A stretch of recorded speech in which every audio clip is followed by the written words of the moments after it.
कौन कौन सी डिजीज़ हैं जो केमिकल के दूध की वजह से आती हैं?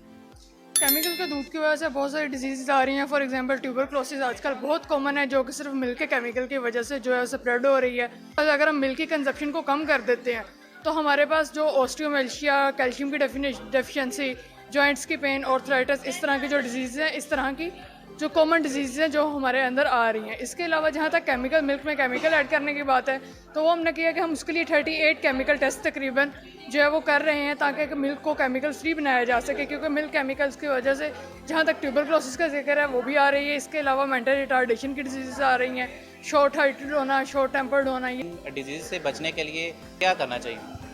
इन डिजीज़ से बचने के लिए ये है कि हम लोग ट्रस्टेड कंपनीज़ का जो दूध है वो यूज़ करें। इसके अलावा देखेंगे जो मैनेजमेंट प्रैक्टिसेस फार्मर यूज़ कर रहा है, आइदर क्या वो इतनी सैनिटरी हैं, इतनी क्लीन, इतनी हाइजेनिक हैं कि हम वो मिल्क जो है कंज्यूम कर सकें। इसके अलावा जो हम खुला दूध इस्तेमाल करते हैं, that is a source of disease.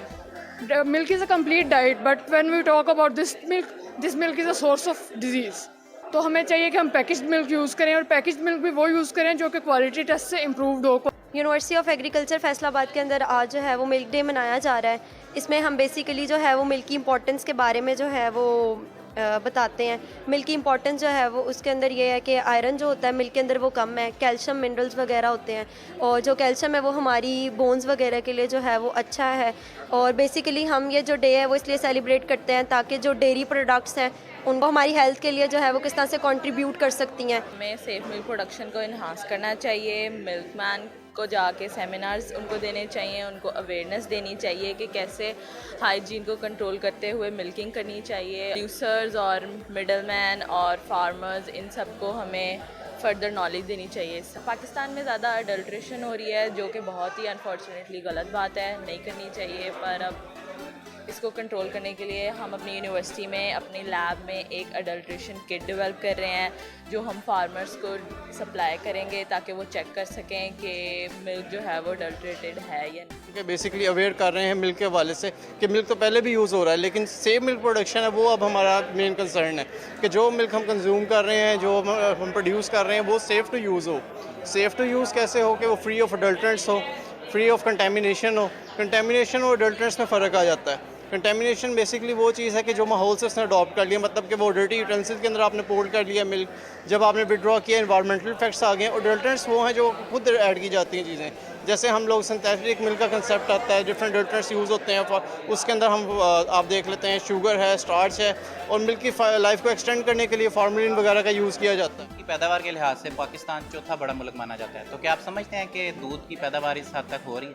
हम अगर अपने इस रैंक को थोड़ी देर के लिए भूल जाएं तो उसमें सबसे अहम चीज़ ये है कि हम लोग हॉरिजॉन्टल एक्सपेंशन को फॉलो कर रहे हैं, जो कि मेरा ख्याल है इंटरनेशनली इस वक्त अगर आप किसी भी डेवलप्ड कंट्री को देखेंगे तो वो इस ट्रेंड को फॉलो नहीं कर रहे, क्योंकि उनकी पर एनिमल जो प्रोडक्टिविटी है वो इतनी अच्छी है कि उन्होंने थोड़े जानवरों के ज़रिए से ही इतनी ज़्यादा दूध की पैदावार ली है कि वो दूध के अपनी जो पॉपुलेशन है उसकी ज़रूरत को वो पूरा कर रहे हैं। मिल्क की प्रोडक्शन और सेफ़ मिल्क की प्रोडक्शन, ये दो बड़े अहम पहलू हैं। इन दोनों पे हमें इस वक्त काम करने की ज़रूरत है, क्योंकि दूध जब फार्म से निकलता है तो फिर जो मिडल मैन है, जो गवाला है, ये जब दूध लेके निकलता है तो सारी की सारी अडल्ट्रेशन जो है वो वहाँ पे हो रही है।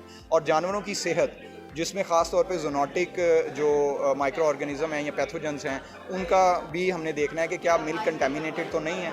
बेसिकली हमने वर्ल्ड में मिल्क की इम्पोर्टेंस को हमने उजागर करना है। वर्ल्ड लेवल पे इस पर बहुत काम हो चुका है, लेकिन पाकिस्तान इस लेवल में काफ़ी पीछे है, इज़ लैगिंग बिहाइंड। तो उसको हमने उजागर करने के लिए मिल्क डे का इनेकाद किया, जिसमें हमने डिफरेंट फार्मर्स से, dairy cattle and farmer association के प्रेसिडेंट, डेयरी लैब और डिफरेंट हमारे जो सीनियर्स से फैकल्टी मेंबर्स थे, उनसे हमने ये ट्रेनिंग ली। और पाकिस्तान की 70% पॉपुलेशन है वो एग्रीकल्चर से रिलेटेड है, तो क्या आप समझते हैं कि दूध की प्रोडक्शन पूरी हो रही है पाकिस्तान में? जी देखें, सबसे पहले मसला बिल्कुल आपने बात सही अर्ज़ की है कि 70% हमारी पॉपुलेशन जो है वो एग्रीकल्चर सेक्टर से रिलेट करती है, लेकिन हमारे इश्यूज़ काफ़ी हैं।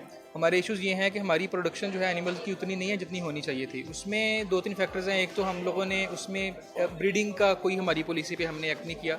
दूसरा, हमारे एनिमल्स का वो प्रोडक्शन लेवल नहीं है, उसमें न्यूट्रिशन डेफिशिएंसी काफ़ी ज़्यादा है। और तीसरा, इसमें आप ये फैक्टर कह सकते हैं कि हमारी अभी एग्रीकल्चर में चारा भी हम वो उस लेवल का पैदा नहीं कर पा रहे। उसमें मसाइल आ सकते हैं हमारे कि आप ये कह लें कि इसमें हो सकता है कि आपकी ज़मीनों के अंदर वो न्यूट्रिशन लेवल नहीं रहा। मेरे ख़्याल से सबसे जो मेन फोकस है उसके बाद आपका आ जाता है दूध का रेट। अगर हम पहले देहातों में गाँव में जाते थे तो उस वहाँ पे हमें हर घर में 2 3 4 एनिमल्स मिल जाते थे, आजकल वो गायब है वहाँ से। उसमें मसला क्या है कि आप फार्मर को पूरी पैदावार नहीं मिल रही। जब पैदावार नहीं मिलेगी तो वो ऑब्वियसली वो काम क्यों करेगा। लोग अपनी डेयरी से शिफ्ट होकर और बिज़नेस में इन्वेस्ट कर रहे हैं, जिसकी वजह से डेयरी प्रोडक्शन में काफ़ी डाउनफॉल आ गया जी।